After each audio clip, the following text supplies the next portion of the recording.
रामायण में रावण के भाई कुंभकर्ण की भूमिका भी अद्भुत है। वो अपने विशाल शरीर और अपनी भूख से ज्यादा अपनी गहरी नींद के लिए जाना जाता था। माना जाता है कि राक्षस वंश का होने के बावजूद कुंभकर्ण बुद्धिमान और बहादुर था। उसकी ताकत से देवराज इंद्र भी ईर्ष्या करते थे। एक बार रावण, कुंभकर्ण और विभीषण एक साथ ब्रह्मदेव की तपस्या कर रहे थे। उनकी तपस्या से प्रसन्न होकर ब्रह्मा ने उनसे वर मांगने के लिए कहा। वहीं दूसरी ओर इंद्र को डर था कि कुंभकर्ण वरदान में कहीं स्वर्ग का सिंहासन न मांग ले। इस बात से डरकर इंद्र ने माँ सरस्वती से कुंभकर्ण के वरदान के बारे में अपनी चिंता व्यक्त की। माँ सरस्वती ने कुंभकर्ण की जीभ बांध दी, जिससे कुंभकर्ण के मुख से इंद्रासन की जगह निद्रासन निकल गया। इससे पहले कि कुंभकर्ण को अपनी गलती का एहसास होता, ब्रह्मदेव तथास्तु बोल चुके थे। रावण सब कुछ समझ गया था। उसने ब्रह्मा से उनके दिए वरदान को वापस लेने के लिए कहा। ब्रह्मा ने एक शर्त के साथ उसके वरदान को वापस लिया कि कुंभकर्ण 6 मास सोएगा और 6 मास तक जगता रहेगा। इस बात को रावण ने मान लिया।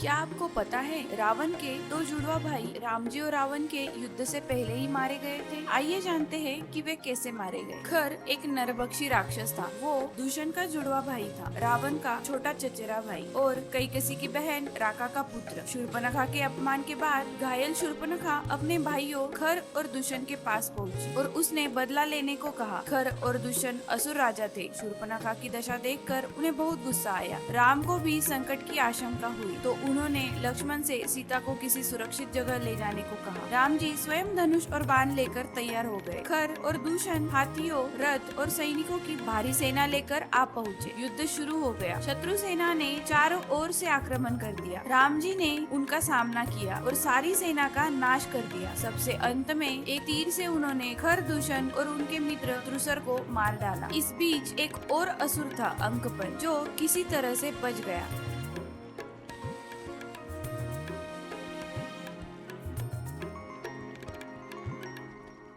खर और दूषण हिंदू महाकाव्य रामायण में दो राक्षस थे। वे राक्षस राजा रावण के भाई थे और अपनी दुष्टता और क्रूरता के लिए जाने जाते थे। वे रावण के कई सहयोगियों में से थे, जिन्होंने अपनी पत्नी सीता को रावण की कैद से छुड़ाने की खोज के दौरान राजकुमार राम, जिन्हें हिंदू भगवान विष्णु का अवतार माना जाता था, के खिलाफ लड़ाई लड़ी थी। खर और दूषण अंततः युद्ध में राम से हार गए और उनकी हार को बुराई पर अच्छाई की जीत के रूप में देखा गया। रामायण में खर और दूषण को शक्तिशाली और खूंखार राक्षसों के रूप में चित्रित किया गया था, जिन्होंने रावण के राज्य लंका के लोगों को आतंकित किया था। वे अपनी महान शक्ति के लिए जाने जाते थे और जहां भी जाते थे विनाश और अराजकता पैदा करने के लिए जाने जाते थे। उनकी प्रतिष्ठा के बावजूद राम एक योद्धा के रूप में अपनी बहादुरी और कौशल दिखाते हुए उन्हें युद्ध में हराने में सक्षम थे। यह जीत सीता को बचाने और रावण को हराने की उनकी खोज में एक बड़ा कदम थी और इसने बुराई पर अच्छाई की शक्ति का प्रदर्शन किया।